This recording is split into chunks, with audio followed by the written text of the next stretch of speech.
पीछा नहीं छोड़ा है, नहीं छोड़ा है। अगर किसी को ये गलत फहमी है कि ये गुजरात है तो बता दें ये दिल्ली है, लोग खाल उतार के जूते बना। क्योंकि अमित शाह जैसे जो लोग हैं जो सोचते हैं कि ये लोग आज कब्रिस्तान में सो रहे हैं, तो उन्हें बता दें हम जगे हुए लोग हैं। इम्यूनिटी का मतलब ये नहीं कि आप पार्लियामेंट के अंदर बैठ के कत्ल कर दो कि अंबेडकर अंबेडकर अंबेडकर। इतना तो अगर आप भगवान का नाम लेते तो आपको आपका स्वर्ग मिल जाता। नरक के रास्ते भी बंद कर देंगे अगर ये अंबेडकरवादी अपनी पर आ गए। ना तुम्हारे स्वर्ग की जरूरत, ना तुम्हारे नरक की जरूरत कि हम अंबेडकरवादी हैं। हम भारत के मुस्लिम नहीं। जो उत्तराकाशी मस्जिद पे चुप हो जाएंगे, जो नूह मामले में चुप हो जाएंगे, जो संभल मामले में चुप हो जाएंगे, तुम्हारी ईंट से ईंट बजा देंगे। सरकार कुरेदती है और अमित शाह कुरेद रहे हैं, तो यकीन मानिए गोलियां कम पड़ जाएंगी, छाती कम नहीं पड़ेगी। संसद में बयान दिया है कुछ नहीं हो सकता।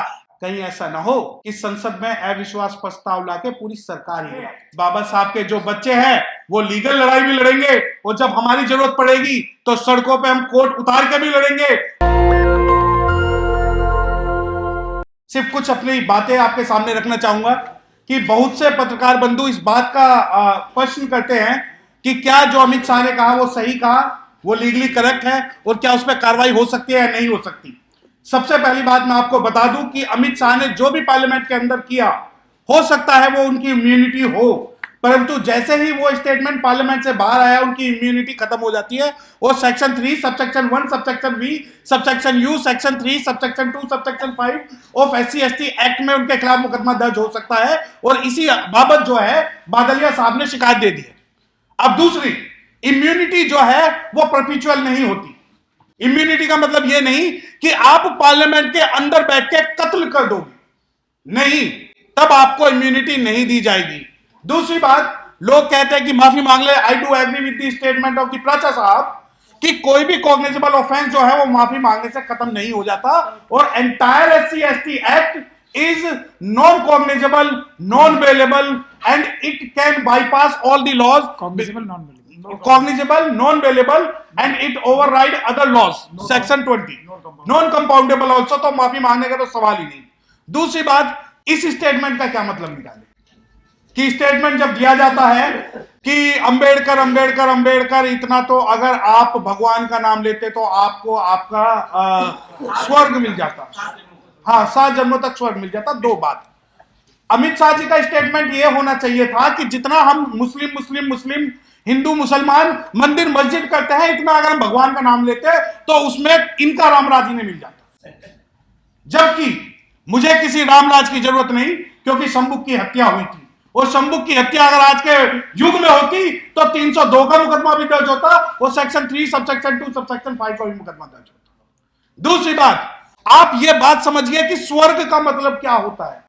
मैं सभी साथियों से कहना चाहता हूं, स्वर्ग का मतलब है सुव्यवस्थित वर्ग, जिसमें ब्राह्मण टॉप पे रहेगा, क्षत्रिय, वैश्य, शूद्र, अछूत, अवर्ण, और मैं जो हूं मैं अवर्ण हूं, मैं अछूत हूं। मैं ना तुम्हारे स्वर्ग की जरूरत, ना तुम्हारे नरक की जरूरत। मैं अंबेडकरवादी हूं। बाबा साहब के संविधान में तुम तो 7 जन्मों के स्वर्ग का हमें सपना दिखा रहे हो। अरे हमारी तो 24 पुस्तकों को बाबा साहब डॉक्टर भीमराव अंबेडकर जो है वो स्वर्ग दे गए। दूसरी बात, आप ये कहते हो कि हम कोई भी स्टेटमेंट देंगे। देखिए, इस स्टेटमेंट के पीछे की एक कॉन्स्पिरेसी सुन लीजिए। मैं खुल के आपको एक बात कह रहा हूं और विवादित बयान दे रहा हूं कि हम अंबेडकरवादी हैं, हम भारत के मुस्लिम नहीं हैं। जो उत्तराकाशी मस्जिद पे चुप हो जाएंगे, जो नूह मामले में चुप हो जाएंगे, जो संभल मामले में चुप हो जाएंगे, तुम्हारी ईंट से ईंट बजा देंगे। यकीन मानिए, 7 साल पहले इनके एक मंत्री VK सिंह ने कहा था कि कोई कुत्ते को पत्थर मारे तो सरकार उसकी जिम्मेदार नहीं है। उसके खिलाफ मैंने अकेले ने उस वक्त मुकदमा किया था कि मैं अकेला ही चला था जानिबे मंजिल, लोग मिलते गए और कारवा बनता गया। यहां तो आज फिर भी हम 3 हैं, तो यकीन मानिए 4 नहीं, लीगल फील्ड से हम 3 हैं। दूसरी बात, आप कहते हैं कि नहीं नहीं, उनका जो स्टेटमेंट है,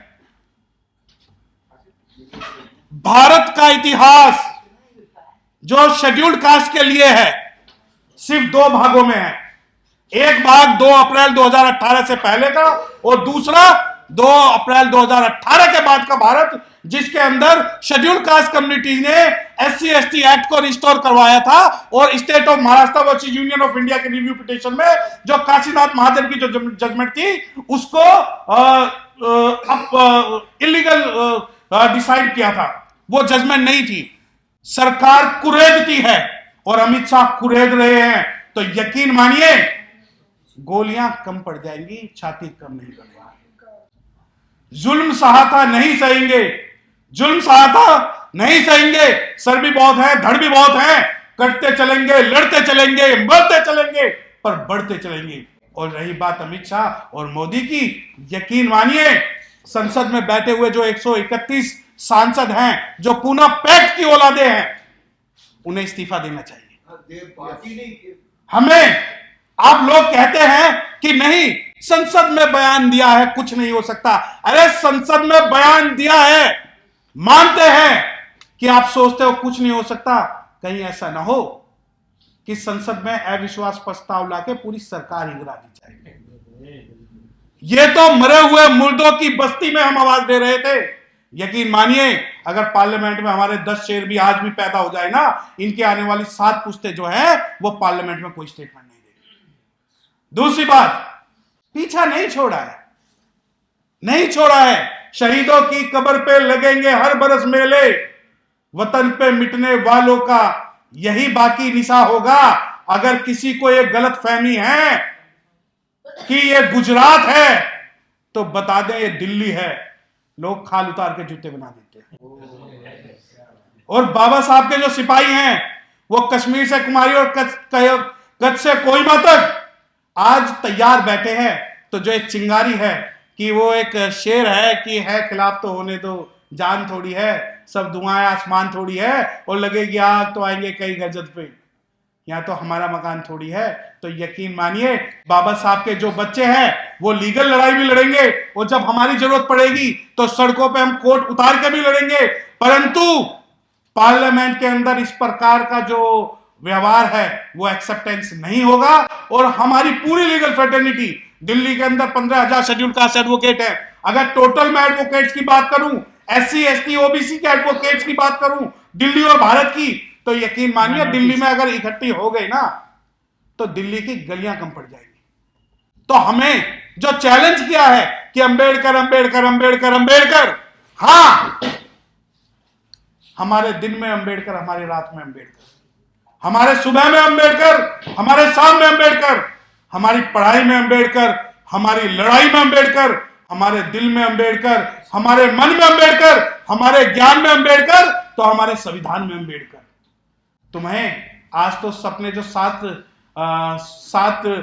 जन्मों के दिखा रहे हो ना स्वर्ग के, नरक के रास्ते भी बंद कर देंगे अगर ये अंबेडकरवादी अपनी पे आ गए। ये तो संविधान बाबा साहब का है जो हम आज संवैधानिक लड़ाई लड़ने के लिए आपके सामने इस आह्वान को कर रहे हैं कि पूरे, जैसे मार्क्स ने कहा था ना कि दुनिया के मजदूरों एक हो जाओ, खोने के लिए सिर्फ लोहे की बेड़ियां हैं, पाने के लिए पूरा संसार। तो पूरे भारत के अंबेडकराइट लोगों से अपील है कि पूरे भारत के अंबेडकराइट लोगों एक हो जाओ, क्योंकि अमित शाह जैसे जो लोग हैं जो सोचते हैं कि ये लोग आज कब्रिस्तान में सो रहे हैं, तो उन्हें बता दें हम जगे हुए लोग हैं। और ऐसा ना हो कि हम कल बदल दे, हम आज बदल दे, कहीं हम भारत का इतिहास बदल दे।